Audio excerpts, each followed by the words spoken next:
situational planning অনেক সহাবহতায় ওনার with the Tripura workshop of school leadership research planning VC of esteemed by the government. It is with profound knowledge guided যারা আয়োজক ওনারা কিন্তু jointly ওনারা করছেন School Leadership Academy SLS in short form, আর আমাদের SCRT Tripura, National Centre for School Leadership NCSL এবং National Institute of Educational Planning and Administration NIPA New Delhi. আজকে শিক্ষা নিয়ে যদি আমরা কথা বলি, প্রথমে আমার কয়েকটা যে কোনো জায়গায় যাই আমি এই কথাগুলো আমি বলি সব জায়গায়, যে আমাদের যে পূর্ণাঙ্গ বিকাশ যদি করতে হয় তাহলে কিন্তু উইদাউট শিক্ষা সেটা কোনো দিন সম্ভব হয় না। আমরা সবাই জানি যদি অন্ধকার থেকে আলোতে আমাদের যেতে হয়, শিক্ষা ইজ ইম্পর্টেন্ট। জ্ঞান ও অজ্ঞানতার থেকে যদি জ্ঞানে পৌঁছতে হয় তাহলে শিক্ষা ছাড়া হবে না। এবং অসত্য পথে চলার থেকে সত্য পথে চলা, সেখানেও শিক্ষার প্রয়োজন। ট্রান্সপারেন্সির বিষয় যেখানে স্বচ্ছতা, অস্বচ্ছতার থেকে যদি স্বচ্ছতা যেতে হয় সেখানেও শিক্ষার প্রয়োজন। শিক্ষা শুধু ওই কয়েকটা সার্টিফিকেট বা কিছু ডিগ্রি আমার হাতে আছে, আমি শিক্ষিত, তাহলে ভুল হবে। মানসিকভাবে যে দেশ শিক্ষার কথা বারবার যেটা বলা হচ্ছে, দিস ইজ ভেরি ইম্পর্টেন্ট। এবং আমরা কিন্তু সেই জায়গায় আমরা অনেক সময় থাকি না, আমরা অন্যদিকে কিন্তু পরিচালিত হই। আজকে আমাদের দেশ ভারতবর্ষ যদি আমরা দেখি যে শিক্ষায় বলুন, সংস্কৃতিতেই বলুন, জ্ঞানে বলুন, বিজ্ঞানে বলুন, সব সময় কিন্তু আমাদের ভারতবর্ষ মানে সর্বশ্রেষ্ঠ আসনে কিন্তু ছিল, সবসময় ছিল। কিন্তু আমরা জানি যে মোগলরা এসছে, তারপর বিভিন্ন যে ইংরেজরা এসছে, আসার পর আমাদের যে শিক্ষা, আমাদের যে অরিজিনাল যে শিক্ষা যাকে বলে, যার জন্য বাইরের থেকে বিদেশ থেকে মানুষ আসতো এখানে। আজকে যদি আমরা নালন্দা বিশ্ববিদ্যালয়ের কথা বলি, তক্ষশিলা বিশ্ববিদ্যালয়ের কথা বলি, বিক্রমশিলার কথা বলি, উদন্তপুরীর মতো এরকম প্রচুর মানে আমাদের centre of excellence university school ছিল এখানে, মানুষ আসতো বাইরের থেকে, কিন্তু এগুলোকে ধ্বংস করে দিয়েছে। মাননীয় প্রধানমন্ত্রী যে আসার পর সেগুলোকে আবার নতুন ভাবে পুনরুদ্ধার করার চেষ্টা করছেন। এবং আমাদের যে ন্যাশনাল এডুকেশন পলিসি 2020-তে যেটা করে, এত বছর পরে ন্যাশনাল এডুকেশন পলিসি নিয়ে কত বিস্তর ঘোলাটে জল ইত্যাদি করার অনেকে চেষ্টা করেছেন, বিরোধীদের তো কাজে এগুলো। কিন্তু তারপরেও দেখুন মাননীয় প্রধানমন্ত্রী যে যখন যেটা বলেন সেটাই করেন, সব দিকে ওনার লক্ষ্য আছে। এবং সেখানে ন্যাশনাল এডুকেশন পর এবং 2 দশক 3 দশকের পরে সেটা কিন্তু সম্ভব হয়েছে। এবং বিশিষ্ট যারা শিক্ষানবিদ আছেন তাদের সাথে পরামর্শ করে সেটা সম্ভব হয়েছে। এবং আজকে আমরা দেখতে পেয়েছি যে কত এটাকে যদি আমরা ফলো না করি এবং সেইভাবে যদি আমরা না যাই, তাহলে আগামী প্রজন্মের জন্য কিন্তু খুবই অসুবিধা হবে। এবং তার যে যারা এই ভাগ্য নিয়ন্ত্রণ করবে আগামী প্রজন্মের, যারা এখানে যারা উপস্থিত আছেন তাদেরকে লিডার্স বলা হচ্ছে, যারা টিচার্সরা আছেন তারাই হচ্ছে লিডার। এবং আমাদের এই যে সময়ের আবর্তে আমাদের দেশের বা আমাদের রাজ্যের যে শিক্ষা, সেটা কিন্তু আমাদের যে ঐতিহ্য সেগুলো কিন্তু অনেকটা ক্ষীণ হয়ে গেছে।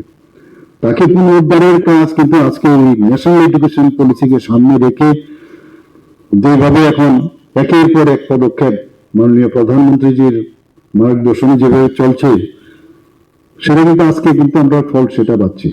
পরীক্ষাতে চর্চা, আমি সেদিনে আমি গিয়েছিলাম একটা স্কুলে, সেখানে আমি দেখছিলাম যে উনি যখন কথা বলছিলেন যে হিউম্যান রিসোর্স আমাদের এখানে যার উপর ভিত্তি করে আগামী দিনে ভারত কোথায় যাবে, বিকশিত ভারত 2047-এ কোন জায়গায় যাবে, তার জন্য যার উপর ভিত্তি করে উনি কথাটা বলছেন সেটা হচ্ছে আগামী দিনের প্রজন্ম, হিউম্যান রিসোর্স, যাদের বয়স 18 থেকে 23, এত বড় হিউম্যান রিসোর্স প্রায় 65% আমাদের দেশে। ভারত পৃথিবীর কোথাও এত বড় হিউম্যান রিসোর্স নেই।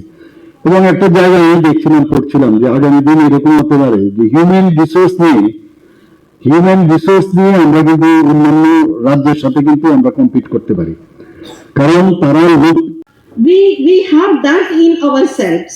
Yesterday we had been to palace and we could saw the entire beauty of the palace and heritage, which is the capital of Tripura, means knowledge capital, what I would say.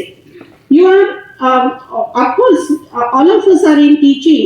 We know that why this policy is being a very important document for all of us. NEP 2020 ये document क्या है? हमने अनुभव किया कि 1968 में Kothari commission में एक लाइन, बड़ी टैगलाइन हुआ करती थी, the destiny of India is being shaped in her classroom. बच्चों का भविष्य या भारत का भविष्य बनाने के लिए क्लासरूम में हम जो भी ट्रांजैक्शंस करेंगे, teaching learning, in terms of teaching learning, वो एक महत्वपूर्ण हमारा मकसद रहेगा। अभी हम लोग जब पॉलिसी पढ़ते हैं तो इन द फर्स्ट और second page you will get one sentence, the first and primary responsibility of us is to instil the spirit of being Bharatiya, being Indian. और आगे जैसे ही हम लोग डॉक्यूमेंट को पढ़ते हैं तो हमें ध्यान में आता है कि हमारी जो धरोहर है ज्ञान की, उसको हमको फिर से रीइन्वेंट करना है, और इसलिए IKS की बात कही जाती है। When I am before you, I would like to share few thoughts about NEP. Though it is the document of 62 or 64 pages, but it is very important. So I will take the pleasure in sharing few things. Education is fundamental for achieving full human potential, developing an equitable and just society, and promoting national development. Now, this national development is very important. We have to seek the contribution of each who is in India. And when you go through the document, in the first page itself, it is highlighted that Global Education Development Agenda reflected in the Goal 4, that is of SDG of the 2030, and focusing on what sustainable development adopted by India in 2025 2050 seeks to ensure inclusive and equitable education and promote lifelong learning opportunities for all by the end of 2030. I was very happy yesterday when I was in the palace, because someone was narrating the entire history of that palace, and somebody was explaining that कि मणिपुर की जो queen's थी और लड़कियां थी, यानी राजपूत घराने की, उनके साथ यहाँ के राजाओं ने शादी की। देखिए, though the thing is very small, but from that period we are able to see the inclusion. So this is the heritage, and therefore what I feel, because policy speaks about inclusion, equitable education, quality education, sustainable education. I understand it is in our DNA. Though I am standing in Tripura, but I know the culture of Tripura. It's a rich culture. It has a rich heritage. और इसलिए policy document ये हमको समझना बहुत आवश्यक है। हम लोग जब रिव्यू एंड प्लानिंग वर्कशॉप में बैठे हैं तो how it will help, because see, this workshop will help to understand what are the challenges, what are the issues, and during the course of time we will plan it, we will minimize the challenges. That is the objective of this workshop. It is, of course, it is